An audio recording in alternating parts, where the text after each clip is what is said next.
صلی اللہ علیہ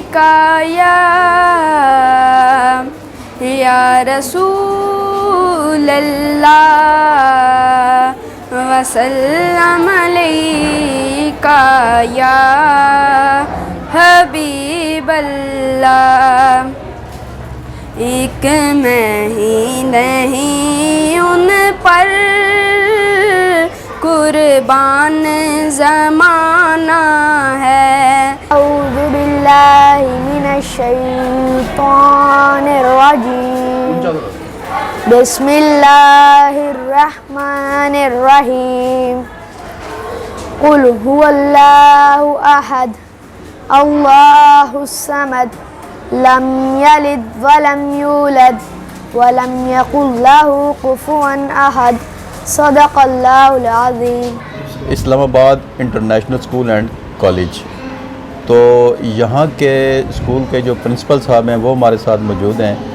ان سے گفتگو کرتے ہیں اور ان سے پوچھتے ہیں کہ یہ اپنے ادارے کو کب سے اور کس طرح سے رن کر رہے ہیں. جی السلام علیکم. وعلیکم السلام ورحمۃ اللہ وبرکاتہ. اچھا، سب سے پہلے تو یہ بتائیں کہ کتنا عرصہ ہو گیا اس کو؟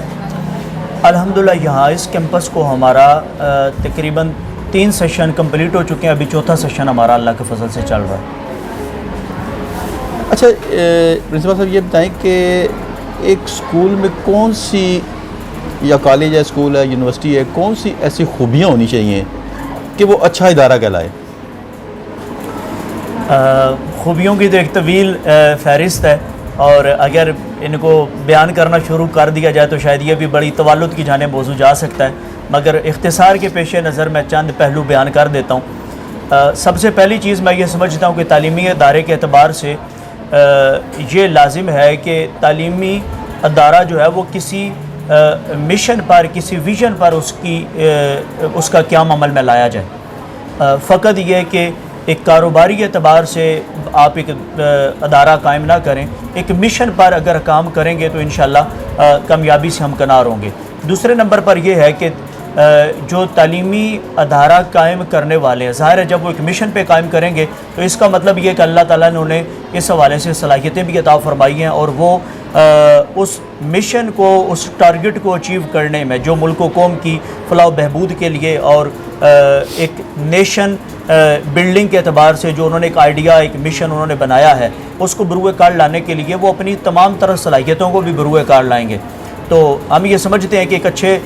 ادارے کی یہ خوبی ہونی چاہیے کہ اس کا پرنسپل اور اس کے جتنے بھی سٹاف ممبرز ہیں وہ جمود کا شکار نہ ہوں، وہ ہر وقت حرکت میں رہیں، اور حرکت میں یقیناً برکت ہے، اور ہر وقت وہ اپنے ادارے میں امپرومنٹ لانے کی کوشش کریں. ڈے بائی ڈے وہ جائزہ لیتے رہیں کہ ڈسپلن کے اعتبار سے، مینجمنٹ کے اعتبار سے، ایکیڈیمکس کے اعتبار سے، دیگر ٹیچرز کی ٹریننگ کے اعتبار سے، مطلب ان ساری جہتوں پہ اللہ کے فضل سے وہ کام کریں گے تو وہ کامیابی سے ہمکنار ہوتے چلے جائیں گے. اسی طرز پہ ٹیچرز جو ایک معیاری ادارے کے ان کی یہ خوبی ہونی چاہیے کہ وہ بچوں کے لیے رول ماڈل بنیں، اور پھر اسی طرز پہ ٹیچرز پروفیشنل ہوں. اس حوالے سے میں سمجھتا ہوں کہ یہ ہمارے تعلیمی نظام میں ایک بہت بڑا سکم ہے کہ ہمارے ہاں انٹرینڈ لوگوں کو ایز اے ٹیچر لے لیا جاتا ہے، جس وجہ سے وہ ظاہر ہے کہ انہیں ایک ڈیلیور کرنے کا طریقہ ہی معلوم نہیں ہے، وہ ٹیچنگ میتھڈالوجی سے آگاہ نہیں ہے، تو وہ کیسے ڈیلیور کریں گے. ہم یہ سمجھتے ہیں کہ ایک ٹیچر جو پروفیشنل ٹیچر ہے وہ ایک سائیکالوجسٹ بھی ہونا چاہیے، وہ بچوں کی نفسیات کو سمجھے، اسے پرکھے. اور اگر ایک ٹیچر نے جیسے پری پرائمری سکول کے جو بچے ہیں، کسی ایک بچے کو ٹیچر نے پاس بٹھایا ہوا ہے، اگرچہ وہ زیادہ توجہ تو اس پر ہے، مگر کلاس میں اگر 30 بچے ہو رہا ہے تو کوئی بچہ ٹیچر کی نگاہوں سے اور اس کی بصیرت سے وہ جلنا ہو، تو جب ایسے ٹیچرز ظاہر موجود ہوں گے تو اللہ کے فضل و کرم سے وہ ادارہ کامیابی کی جانب بڑھے گا. تو بہرحال یہ کہ ایک اچھے ادارے کی یہ خوبیوں میں یہ چیز شامل ہے کہ وہ ایک ہمت اور عزم کے ساتھ وہ آگے بڑھتے چلے جائیں، اور کہیں پر بھی وہ فل سٹاپ والا معاملہ نہ ہو، بریک والا معاملہ نہ ہو، بلکہ ڈے بائی ڈے امپرومنٹ کی جانب آگے بڑھتے چلے جائیں، اور ایک نیشن بلڈنگ میں اور لوگوں کی فلاح و بہبود میں اور تربیت میں اپنا بھرپور کردار ادا کرتے چلے جائیں تو اللہ کے فضل سے وہ ایک معیاری ادارہ قائم کرنے میں کامیابی حاصل کر لیں گے. اچھا پرنسپل صاحب یہ بتائیں کہ بچوں کی تعلیم کے حوالے سے والدین کا کردار کیا ہونا چاہیے؟ والدین کا کردار میں سمجھتا ہوں کہ بہت بڑا کردار ہے، اور یقیناً اسلامی نقطہ نظر سے بھی ہمارے آقا مولا صلی اللہ تعالیٰ علیہ وسلم نے فرمایا کہ ماں کی گود جو ہے وہ بچے کی سب سے پہلی درسگاہ ہے۔ تو ظاہر ہے کہ بچہ والدین کی جو لینگویج ہے، ان کے گھر کا جو ماحول ہے، اسکول میں بچہ بعد میں آتا ہے، وہاں سے اس کی لرننگ کا پروسیس تو فرسٹ ڈے سے شروع ہو جاتا ہے، بلکہ اس بچے کی جنم اور پیدائش سے پہلے اس کی لرننگ کا پروسیس اس کے گھر سے، اس کے والدین کی طرف سے شروع ہو چکا ہوتا ہے۔ بہت ساری ایسی مثالیں موجود ہیں، ایسے اولیاء کاملین کی مثالیں موجود ہیں کہ جو پیدا ہوئے اور وہ جس وقت کسی تعلیمی ادارے کو انہوں نے رخ کیا تو وہ استاذ نے بسم اللہ سے انہیں سٹارٹ کیا تو وہ کئی پارے قرآن پاک کے انہوں نے سنا دیے، وہ اس کے حفظ انہوں نے کیا ہوا تھا، اور وہ جب اس گہرائی میں جب یا وہ جانب اترنے کی کوشش کی کہ یہ انہوں نے کہاں سے سیکھے، تو وہ کسی کا پتہ چلا کہ ان کی ماں نے وہ چکی پیستے ہوئے قرآن پاک کی تلاوت کی تو انہیں یوں حفظ ہوا، اور مطلب اس طرح کی بہت ساری جہتیں ہیں۔ تو ہم یہ سمجھتے ہیں کہ والدین کیا اپنی اولاد کی تعلیم و تربیت میں بہت بڑا کردار ہے۔ وہ تو بچے کی پیدائش سے پہلے شروع ہو جاتا ہے دورانیہ اس کا، اور بالخصوص جب بچہ پیدا ہو جائے تو سب سے پہلے یہ ہے کہ بچے کا وہ ایک اسلامی نام اس کا انتخاب کریں۔ بچہ جب بولنا شروع ہو جائے تو اس کو لفظ اللہ اسم جلالت یہ سکھائیں، مزید آگے وہ کلمہ طیبہ سکھائیں، جیسے مزید آگے بڑھتا چلا جائے اس کو اسلامی آداب سکھائیں، سنتیں سکھائیں۔ اور سکول آنے سے پہلے ایک تعلیمی ادارے میں آج کل بچہ تقریباً 3 ساڑھے 3 4 سال کے بچے سکولز میں آ جاتے ہیں، تو اب اس سے پہلے کا جو دورانیہ ہے اس میں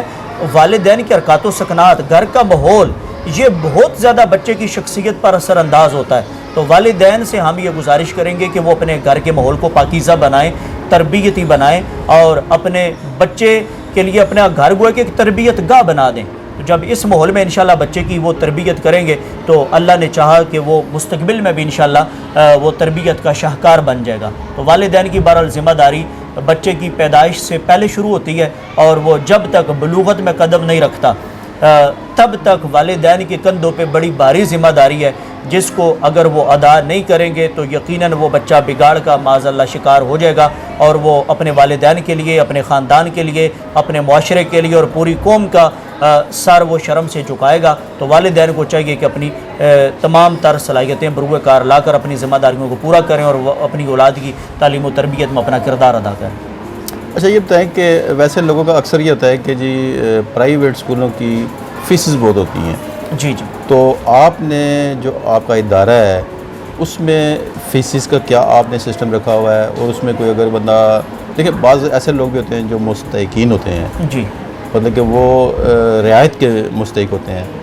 تو یہاں آپ کے علاقے سے ارد گرد سے اگر کوئی مطلب کہ آتا ہے آپ کے پاس تو کیا آپ کا سسٹم ہے؟ کس طرح سے فیسز مطلب کہ ہائی ہیں، لو ہیں یا میڈیم ہیں؟ دیکھیں میں الحمدللہ پہلے یہ عرض کر چکا ہوں کہ ایک معیاری تعلیمی ادارے کی بنیاد ایک مشن پر ہوتی ہے، اور اس مشن کو پایہ تکمیل تک پہنچانے کے لیے آپ کو قربانیاں دینی پڑتی ہیں۔ تو ہم نے اللہ کے فضل سے، مجھے چونکہ ایجوکیشن میں کم از کم 15 ایئرز ہو چکے ہیں، اور میرا الحمدللہ فرسٹ ڈے سے یہ ایک اپنا ایک مائنڈ سیٹ ہے میرا کہ میرے ادارے میں ہماری جتنی برانچز ہیں، جتنے ہمارے کیمپسز ہیں، جہاں پر بھی کوئی اسٹوڈنٹ اس وجہ سے انشاءاللہ واپس نہیں جائے گا کہ یہاں چونکہ فیس زیادہ ہے اور ہم افورڈ نہیں کر سکتے، اس وجہ سے ہمارے کیمپس سے انشاءاللہ کوئی بچہ واپس نہیں جائے گا۔ اور الحمدللہ واقعتاً جو ڈیزرونگ، جو مستحقین بچے ہیں جن کے حوالے سے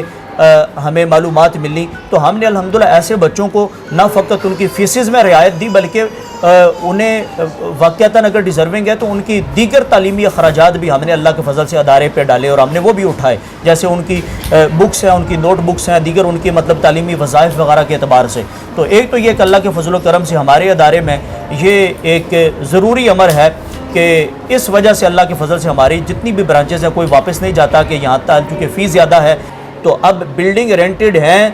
دیگر مطلب یوٹیلٹی بلز ہیں، اسٹاف کی سیلریز ہیں، یہ سب کچھ کیسے ہم سروائیو کر رہے ہیں؟ تو یقیناً یہ ہمیں معلوم ہے کہ ہم کس انداز سے اتنی معقول فی لے کر، یعنی انتہائی کم فی لے کر بھی ہم کس انداز سے اللہ کے فضل سے وہ ادارے کے سسٹم کو مینٹین کر رہے ہیں۔ تو سب کو ایک ہی کھاتے میں دھر لیا جاتا ہے بسا اوقات. تو یہ میں سمجھتا ہوں کہ ظلم کے مترادف ہے. جیسا کہ ابھی کرونا کے اعتبار سے جس وقت پرائیویٹ سکولز کی فیسز کا معاملہ وہ بڑا ہائی لائٹ ہوا اور بہت سارے لوگ جو وہ ایک گراؤنڈ ریئلٹی سے بالکل وہ ناواقف ہوتے ہیں تو انہوں نے سب کو کہا جی یہ سکول مافیا ہے اور یہ اتنی بھاری فیسیں لے رہا ہے, سکولز بند ہیں, لاک ڈاؤن کا شکار ہیں, تو یہ فیسیں کس چیز کی لے رہے ہیں. تو ہم ان سے یہ پوچھنا چاہتے ہیں کہ جب سکول لاک ڈاؤن کا شکار تھا تو کیا ہمارے سکولز کی جتنی بلڈنگز ہیں اور پرائیویٹ سیکٹر میں تقریباً 90% بلڈنگز ہیں وہ رینٹڈ ہیں, کیا بلڈنگ کے رینٹ کی گورنمنٹ نے پے کی گئے ہیں؟ کیا ہمارے اداروں کے جو یوٹیلٹی بلز ہیں یہ گورنمنٹ نے پے کی گئے ہیں؟ یا اسی طرز پہ ہمارے جو سٹاف جو پورا سال بڑی محنت کے ساتھ ایک انتہائی معقول وہ سیلری پر پورا سال ہمارے ساتھ بچوں کی تعلیم و تربیت پہ جو ٹیچرز محنت کرتے ہیں, تو کیا ہم ان کو بے سر و سامانی کے عالم میں چھوڑ دیتے کہ ہم ان کو کچھ نہیں دے رہے, جی ٹھیک ہے چونکہ اسکول لاک ڈاؤن کا شکار ہے؟ تو یہ جس وقت پروپیگنڈا ہوتا ہے تو اس وقت سارے اداروں کو وہ ایک ہی حساب سے دھر لیا جاتا ہے. یہ ناانصافی ہے, یہ ظلم ہے. ہاں اس میں حکومت کو چاہیے وہ کیٹیگریز بنائے اور جو واقعتاً ایک ایسے ادارے ہیں کہ جو زیادہ بھاری فیسز لینے والے ہیں اور اس کے عوض بہت سارے پھر جہتوں پر وہ بلیک میلنگ کے ذریعے بھی پیرنٹ سے لاکھوں روپے بٹور لیتے ہیں, ان کو کنٹرول کرنا یہ وقت کی اہم ضرورت ہے. اور نجی سطح پہ جو چلنے والے تعلیمی ادارے ہیں ان کو اگر حکومت ریلیف نہیں دے سکتی تو کم از کم خوش دلی کے ساتھ انہیں کام کرنے دے تاکہ یہ اپنی مدد آپ کے تحت یہ ملک و قوم کی خدمت کا فریضہ سر انجام دیتے رہیں. جی بہت شکریہ. آپ کا بہت شکریہ. اللہ تعالیٰ